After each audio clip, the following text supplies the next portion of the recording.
Hello, ladies and gentlemen. Welcome to another brand new episode of the Cricket Podcast with Pavan and Ravi. After our first couple of initial episodes, we had mentioned that we have not yet come up with a final name for our podcast, and you'll be delighted to know that we have gone ahead and christened ourselves as the Third Men Cricket Podcast. Yes, you heard it right. It's called the Third Men. Um, just a perspective on that we are people outside there from the ticketing field giving our perspective from the third eye or the virtual eye, whatever you want to say. And a funny coincidence to that would be during most of my cricketing career, I used to feel that third man because I was not that athletic a fielder. So I thought that the best positions to field in would be third man or fine leg. So officially, our channel is called the Third Men Cricket Podcast, and very soon we'll be launching this on YouTube after this episode as well. I would like to welcome my colleague Ravi again onto the podcast. Hello, Ravi. Hope you're doing fine. All well, Pawan. Yes, the third man, you heard it right. Uh, yeah, indeed, of course, that we tend to have a, if not a third eye, definitely an outside view of a perspective of what's exactly been happening. Uh, so I thought that that name quite suits. And also another aspect of it was, it could be a funny, I'll say, analogy, but Pavan Bhaiya happens to live in Canada. Even I happen to visit Canada. I personally love that country very much. And if you actually look at a world map, you see that Canada is somewhere on the top left corner, pretty much like a third man. So I thought, why not give that analogy? So probably with that name, and he pretty much bought into it as well. I mean, both of us kind of really liked it. Of course, what's in a name after all, isn't it? It's all about what we speak. It's all about what we kind of converse. And yes, I think after the first two episodes, I'm indeed looking forward to the third one. Yeah, Great, great. And I'm sure our future listeners also will be keen to lend a keen ear to what we are discussing. Following our review of the Aussie Tune Down Under, this next episode is dedicated towards the upcoming England series. As we all know that they'll be touring India after a gap of 4 years or so. And so we'll be discussing that series in the next upcoming segment, going through, the squads and also how much of a chance England do really stand over here in India, which is a difficult proposition always for a visiting side. And then also give you a perspective into the World Test Championship. So to begin with, Ravi, I thought that it'll be nice to start off with analyzing the strengths and weakness of both the squads, and will be gracious enough to start with the visitors, which is England. I would like to get your perspective on what, according to you, are the main strengths of this squad. And if I were to mention just in a nutshell from my perspective, it would be their strong middle order batting, followed by the all rounders and the pace bowling options that they have at their disposal. What do you think about their side? absolutely. Yeah, pretty much agreed.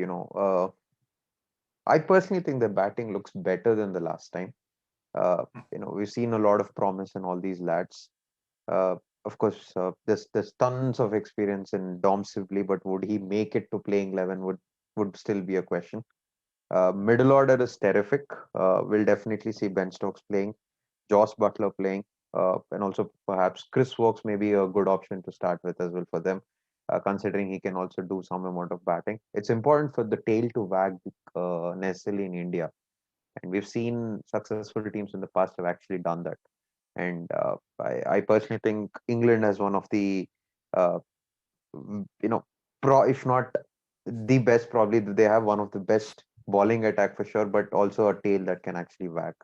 If Archer kind of gets to play, Broad gets to play, Dombes can actually bat, and also not to forget Chris Wokes as well. Uh, would they actually go with Moeen Ali is still a question. Or maybe they may still play Dombes or Jack Leach accordingly. So it's the selection is kind of tricky. I'm really looking forward to See what combination would England necessarily go with. Uh, Largely because, with respect to spin, they're clueless. I won't call it necessarily their weakness, but having said that, their batting is, while the batting is actually good enough, probably it's not so good enough that it would set off with whatever inexperience the spin department actually shows. So of course, while you did ask me about the batting strengths, I personally think it's just about pretty much how you what you summed up. Good amount of India IPL experience as well, in terms of Jofra, Butler, Ben Stokes as well. So it would be really interesting to see, and I just hope Daniel Lawrence also gets a game to play. Uh, but having said that, the recent development is Zach Crawley is injured, so he may not get to play in the first test. So yeah, uh, most likely Dom Sibley would also be getting a game. So it would be really interesting to see the combination. I just can't wait to see what actually England would go ahead with. While coming to India, it's pretty much straightforward. What's your view on the England's playing 11? What do you think their strengths are, their weaknesses are, and uh, what do you think we can actually expect from them? Yeah, I think they have been one of the best touring sides to come to India in the recent past. Of course, they were the last side that beat India in India back in 2012. And after that, I think the current squad, as I mentioned, their main strength is their middle order batting with their talismanic skipper Joe Root at number four, and then you have got the likes of Ben Stokes and Josh Butler, who can change any game at the drop of a hat with their powerful hitting. And the latest update that we got yesterday was Oli Pope also is now available for them, so that's another middle order option. So they've got their middle order pretty much beefed up. And once the likes of Johnny Bairstow and Ben Fowkes also are given opportunities, I think that will hold them in good stead. So that strong middle order is definitely their biggest asset, followed by their strong pace bowling assets that they have got. You have got something like 1,100 wickets between James Anderson and Stuart Broad, which cannot be ignored. Although they keep harping on the fact that they are likely to play only one of them at a time in a test match. And then you've got the likes of Jofra, Archer, and Mark to crank it up with their pace. So they've got their bases covered in the pace department as well. And I think these two things, the middle order and the strong pace attack, are their biggest strengths as far as I'm concerned. And where they would feel slightly weak would be their top order batting, as you mentioned, likes of Rory Burns, Dom Sibley, and Zach Crawley. Although Zach Crawley, as per the latest update, um, has injured his wrist and we'll have to wait whether he's fit enough to play or not.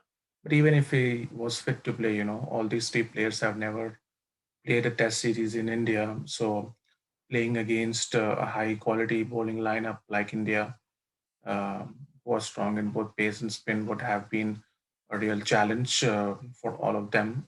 And I'm looking forward to see how they go out and face the new ball out there, and then when it comes to facing spin, how adept are they in handling that as well. And their second weakness would obviously be their spin department. uh, I have not seen any overseas spinner bowl like Graham Swan and Monty Panesar did in that series of 2012. But when you see the kind of spinning stocks that they have in the form of Jack Leach and Dom Bess, it's going to be a Herculean task for both of them to keep the Indian batsmen quiet and under check uh, on their own pitches. Of course, you have the likes of Moeen Ali as well, who, as per me, got a lease of life as a test bowler due to the efforts of the Indian batsman right from that 2014 series when we did not treat him respectfully Absolutely. and gave him a load of wickets, and then that kick-started his test career as a bowler eventually. But he has not had good amount of success against us in India as he has had in England. So that'll be another challenge for him as well. And when it comes to the composition of the 11, as far as the first test match is concerned, I think if Zach Crawley was not injured, I would see him along with Dom Sibley and Rory Burns being part of that top order. The middle order pretty much select itself, in the form of Joe Root, Ben Stokes, and Josh Butler. Um and it'll be interesting to see how many spinners they would play. I'm guessing they would go with two spinners, and when they go in with two spinners, I don't think they would take the risk of playing both Jack Leach and Dom Bess at the same time, uh, who are pretty much novices when it comes to Indian conditions. So I think they might go with one safe option, that is Moeen Ali, who gives them a lot with the bat as well. And then with Jack Leach having that left arm variety in there, I don't think they'll be going with Moeen Ali and Dom Bess in the form of two off spinners. And then when it comes to the three-man pace attack, Jofra Archer would definitely be one of them.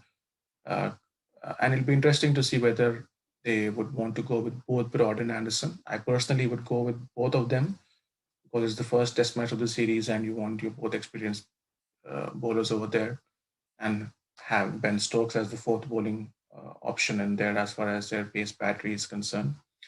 But I don't think they will go with both of them.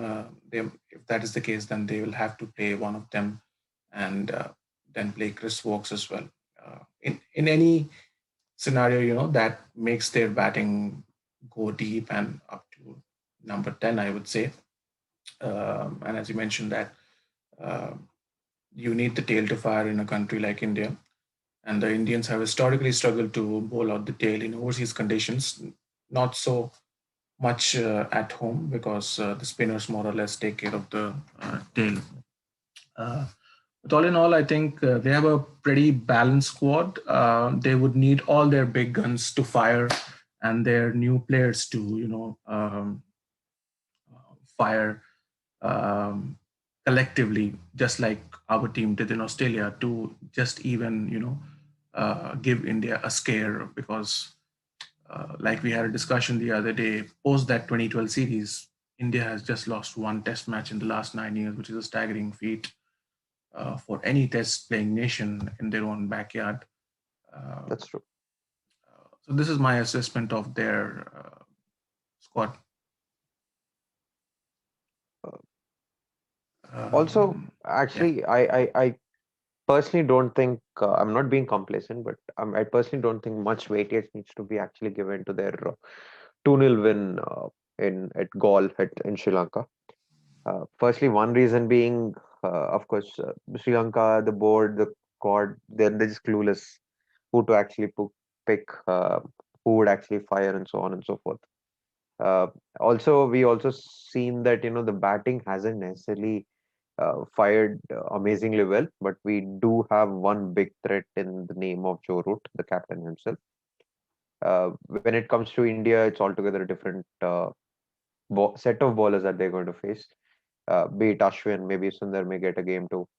Uh, Also, Akshar Patel would be quite threatening as well, but nowhere compared to the likes of Embul Denia, so and so on and so forth. So, not being complacent, not being overconfident, but I think there's nothing. I mean, not very much to fear or very much to worry with respect to that whitewash that took place down south Chennai.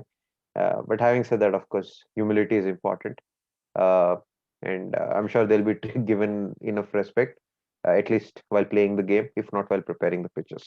So the biggest concept or biggest, I'll say, factor is also the way the Madras Chennai Chepauk pitch would be prepared. Uh, Considering the equation or considering the weightage that WTC is actually in the picture now. So I personally think they don't want to really pass on a message with respect to any sporting wickets or so on and so forth.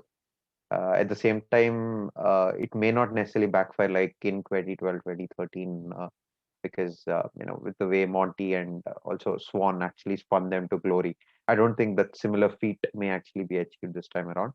It's important to play with their play to their strengths. Winning 2-1 or 3-1 is a must. A whitewash is an added bonus. So I personally think I just wanted to quickly discuss on the pitch part, hence I kind of thought we'll discuss about the factor, the pitch factor, the sandpaper factor. Do we actually get to see a sporting semi-flat wicket, or do you actually see a sandpaper being prepared like every time else, favoring the glorious arm of Ashwin. What's your view? I would say that India will go in with a standard pitch and not prepare sandpaper or a raging Turner, because after 2015 against that series in against South Africa, we learned our lessons and have started to prepare the normal Indian tracks, that are very good and flat for batting on the first 2 or 3 days and then start crumbling. And I don't think India need to prepare any pitches that would be out of the ordinary just because a place in the WTC final is at stake. I think if you prepare normal pitches, good true pitches, uh, you have that kind of bowling ability to bowl out the opposition um, within a span of 4 to 5 days. And like we discussed earlier, if you're going for a raging turner and underprepare the wicket, you get the opposition bowlers who are not on an even keel or lesser in ability into play as well. And that is what we did against Australia in Pune as well when we brought the likes of Steve O'Keefe into the game. That's true. He took a six for in each innings because it was a minefield of a pitch. And I don't think India will make the same kind of mistake that they made in that test match and bring the likes of Dom Bess and Jack Leach, because if you prepare such kind of pitches, even your home batsmen are going to struggle.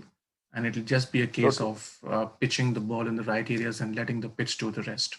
Whereas if it is a typical Chepauk wicket, and does not, crumble, then you'll have to bring your skill and your guile into picture to get the opposition batsman out. And I don't see Dom Bess or Jack Leach or Moeen Ali doing that against our batsmen at this point of time. So I'm pretty much sure that we will see the kind of pitches that we saw against South Africa and Bangladesh last year. And I definitely agree with you that it'll be a long shot for England to compete very hard in this series. And totally also echo your sentiments that in such a scenario, the only team that can defeat India is India itself if it gets complacent and does not play um, according to the situation and according to the set plans. But knowing this current setup under Virat Kohli, Ravi Shastri, that will be the last thing on their minds. And they would have sent out the message loud and clear that you can uh, ignore this Indian England team at your own peril. I'm pretty much sure that they'll be all keyed up. They'll be looking forward to play in home conditions after more than a year, actually. And with that added benefit of the crowds being allowed from the second test match, I think there are going to be packed to the rafters, even if it is 50% capacity that's been allowed. I think each seat Hmm. will be taken in the house at the Chepauk. And Absolutely. you know that when the crowds come in, they actually act as the 12th man for India. So we also have the day-night test match lined up at the Motera, which is the third test match, and many people are of the opinion that that's the best test match for England to win, just because it's a pink ball test match and the ball does a lot under the lights. But many people conveniently forget that it's not the Kookaburra pink ball; it'll be the SG pink ball that we'll be playing the test match with. That's right. Although India had played only one pink ball test match at home, and that was against Bangladesh, that will not be a parameter for us to judge and see how it goes. But I believe that overall, if you see man for man, the Indian team is far superior, head and shoulders above the rest. And sometimes uh, even getting spoiled for choices and having embarrassment of riches also can have its negative effect. And that is the only banana peel that India would have to avoid from their end. And if they play to their 80% capacity, I think they will be able to win the series quite uh, easily. But having said that, we know what happened with respect to predictions before the Australian and India series. We should be quietly confident about our own abilities and trust that we are going to win this series and book our place in the WTC final pretty confidently. uh, but at the same time, we cannot err on the side of caution, is what I believe. Fair point. Totally agreed. And coming to the next big question, uh, I don't know how to actually put this. Mayank Agarwal averages 99.5 or so in home tests. With the way Shubman has batted, uh, and you can't just probably ignore Rohit Sharma. Uh, what is that combination that we actually would like to go with? I personally maybe want to give Shubman some more time, probably on the bench. Open with Rohit and Mayank, and then wait for maybe a failure or two. KL is definitely a big no, but it hurts to say that uh, Shubman may not make it to the first cut in the first test. What's your opinion? I mean, because the number three, number four, number five is probably more than certain. Expected to play Rishabh Pant as well, but opening slot. Who are those two guys with that we're going to play? Yeah. When I was thinking about the playing 11 for the first test match, the only question that came in my head was, are we going to go with two pacers and three spinners or the other way around? Because I was pretty much sorted as far as the top six are concerned. And I think they will go in with Rohit and Shubman, to be honest, following Shubman's exploits in Australia. I know it's a hard pill to swallow for somebody like Mayank Agarwal, who has had a Hmm. very good start to his test career until now, except for that series in Australia. Um, to give him the benefit of doubt, he failed in the pink ball test match, and so did each and every other batsman. And he had a good first innings at the Gabba, and in the second innings, he was trying to force the pace for victory and got out. And kudos to Hmm. him that he adjusted very well in the first innings at an unnatural position. Because I was reading a stat that even in Ranji Trophy cricket, he has never batted in the middle order, maybe once or twice. But That's right. he has been an opener for life. And somebody's loss is somebody's gain. And seeing the form that Shubman is in, I think that they'll go in with Shubman and Rohit, and I think they'll stick with that combination in the first two test matches at least at Chepauk, unless something drastically happens due to an injury or anything like that. It'll be unfair on Mayank, but as I mentioned, that can't do True. much about it at this point of time, and you have to bide your time. Uh, he's definitely going to be um, an asset for us, and he's definitely going to be on that plane to England later this year, where Rohit, Shubman, and uh, him should be our three openers in the squad. Uh, so I think Rohit and Shubman to open, and then the middle order pretty much select itself in the form of Pujara, Kohli, Rahane, and Rishabh Pant at six. And I think when people say that he might not be good in his wicket keeping in Indian conditions, my answer to that would be you're not going to improve his keeping unless you start make him keep in home conditions. So the more he plays, the better he gets. You don't play in Absolutely. India in domestic cricket anymore. This is not to say they don't prioritize domestic cricket, but just that the international players nowadays do not have the bandwidth to play in domestic cricket. Totally. Otherwise, he would definitely be playing domestic cricket whenever he had a chance. You wouldn't want to be playing both him and Saha and then waste up a spot in the playing 11. So I see Rishabh playing at six. And the only big question, as I mentioned, is if we're going to go in with three seamers and two spinners or the other way around. I have a hunch that with the kind of likeness Virat Kohli has for pace, we might just see three pacers being selected and two spinners. And if they play three pacers, then I see Ishan Bumrah and Siraj playing. The third seamer slot would be a toss-up between Siraj and Shardul, but with the kind of form that Siraj has shown, I think he would get the nod. And when it comes to spinners, Ashwin obviously picks himself. If Jadeja was there, that would be a no-brainer. But we don't have Jadeja now, so it'll be a toss-up between Kuldeep and Aksar, is what I think. Again, Washington Sundar might not come into the scheme of things, as you would not like to play two off spinners. So if they were playing only two spinners, I would say uh, I would pick up Kuldeep for that left arm angle, and also because he deserves this chance. He's been out for far too long, and if you're not going to play him now at home in Jadeja's absence, then when would you play him? Gives you that Chinaman option as well. So that would be my combination. In case if they opt for three spinners, then obviously all three play Aksar, Kuldeep, and Ashwin, and the two seamers. It'll be a tough call to leave out Siraj. Then they would obviously play both Shant and Bumrah, considering they are senior men. Bumrah obviously plays, but if you have to choose between Nishant and Siraj, then I think they would go for more experience in there.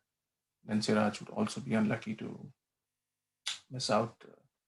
And that just boggles my mind. If you just think technically, we will not have any bowler from the bowling attack that played at the Gabba in that historic victory, Absolutely right. playing in That's so the true. playing in the very next Test match for us, which is again, uh, evident of the kind of depth we have in our cricket. And as I mentioned, Mhm. it's sort of embarrassment of riches, and we just have to guard against complacency and play it naturally. Do not think too far ahead, and I think we should be able to sort it out. Fair point. Actually, I won't call it a disagreement, but I thought Siraj would select himself considering the series that he has had. Bumrah is more than certain. To be honest, I was personally looking forward uh, to not disappoint Shardul Thakur. Of course, Ishan definitely has an edge over him, but considering the experience that he has playing at Chepauk, I thought, and also the extra batting hours that this guy can put in as well. So I thought maybe Ishant can just probably uh, warm the bench for a game or two.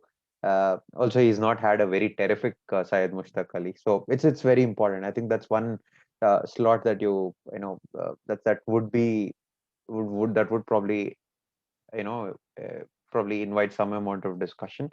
Totally agreed on the spin part. I mean, Virat would definitely go with 3+2, and Ashwin and Kuldeep would be the best option until unless we're actually looking at some fitness issues in say test 2, 3 or 4, and probably the Motera equation would be again different under lights as well. So again, that's a different equation to talk about. But I personally think Ashwin and Kuldeep would be the best two spinners that we can go for, expecting at least 12 out of 20 wickets amongst these two.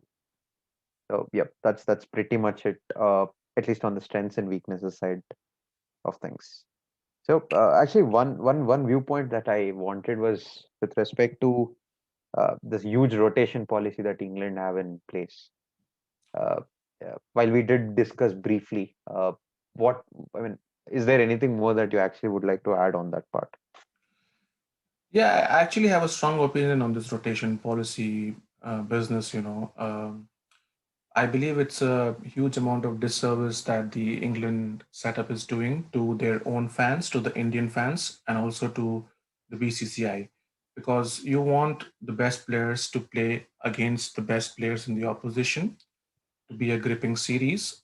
And truth be told, the greatest challenge for any cricket team at this point of time, as we speak, is to beat India in India. That is the tour to get on to. In the past, in 80s and 90s, we saw many cricketer skip a tour to India because they had Hmm. different notions about India, and they would not find it feasible to travel to India. But now it is a tour to Hmm. get on to. And we all understand that it's a biobubble secure environment, and people and the players find it tough in this kind of environment, but everybody is going through the grind, and not only the English team. So it was surprising to see when they sent out Sam Curran, who was probably the difference between both the sides in that last series in England, and then Mark Hmm. Wood, whose bowling is absolutely apt for Indian pitches because you cannot swing or seam the ball much here. So you have to be quicker through the air and depend on reverse swing. And also, one of their best players was spin bowling, Johnny Bairstow. So they are not going to have these players available for the first two test matches. And then, of all the people, Josh Butler is going to fly out after the end of the first test match in That's Chennai. right. Yeah. Just imagine him getting a century and playing a great knock in the first Test match, would you want to see him be on that plane going out from Chennai and landing at Heathrow after that first Test match? No. So you want your best people in the squad challenging the best in the opposition to do justice to everybody who is involved in the game as a stakeholder is what I believe. And you know, a very pertinent question would be: England go down under and play the Ashes later this year, and if that first Test match is going to be held at the Gabba, do you think England will have a rotation policy or a similar kind of a policy in place before that first Test match in Australia, before the Ashes series? And the Not at all. answer to that is no. So why do you Absolutely. want to adapt this kind of approach for a India tour? As it is, as per our last discussion, the quality of Test cricketing nations has declined, and very seldom you see hard fought series between two evenly matched teams. So why do you want to give this opportunity and rotate the players, in such a uh, environment, and make sure that you're depriving the viewers of a great contest between uh, good players? Is what I was thinking. Probably the answer to it is also the weightage that English cricket generally gives to Ashes. Of course, I mean, it's definitely self-explanatory. But having said that, what I personally feel is probably they don't care much about the World Test Championship as well. Uh, to be honest, even when I was in England for the World Cup, right, English fans didn't seem to be very excited, but all that they were really excited was about the Ashes that has followed. Uh, of course, I mean, even I do have a very strong opinion on that aspect of uh, discussion.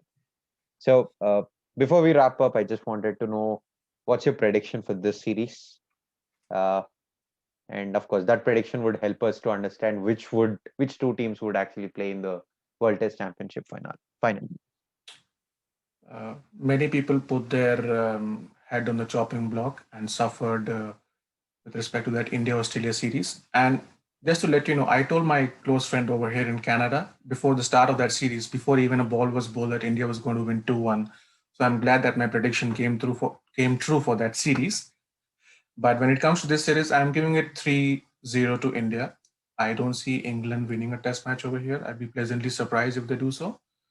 But I see one test match probably, being drawn uh, due to some reason or the other. But I'll give it 3-0 to India, and that should give them a safe passage into that final of the WTC. What about you?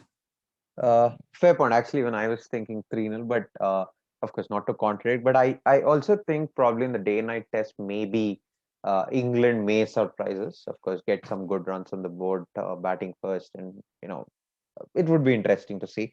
So, but yeah, having said that, India would definitely go 2-0 up, but 3-1 is what I personally think. And I hope we're not proven wrong much, because I'm really looking forward for the World Test Championship final at the Lords against New Zealand, of course. But it would be really interesting to see Virat lifting his uh, first trophy, first ICC trophy, and I hope baby Vamika and also there's some amount of lady luck there, and I hope he does it for the country this time around. It hurts to kind of see him fail as a as a captain and as an Indian cricket fan. Yeah, either way, it's 3-0 or 3-1. India should be in that WTC final, and then we can hope for a cracker of a final at Lords. Um, with that, it's a wrap on this segment of the Third Man Cricket Podcast, ladies and gentlemen. We look forward to seeing you all in our next podcast, which will be done after the first Test match, and we'll give you a review of the first Test match in Chennai. And all of us are very eager to see that first ball being bowled at Chepauk by tomorrow. Thank you for your time, Ravi, today, and we will surely share this link with all our viewers. You can go in and voice your opinions over there and give us a feedback as well. Thank you very much. Cheers. Bye, guys.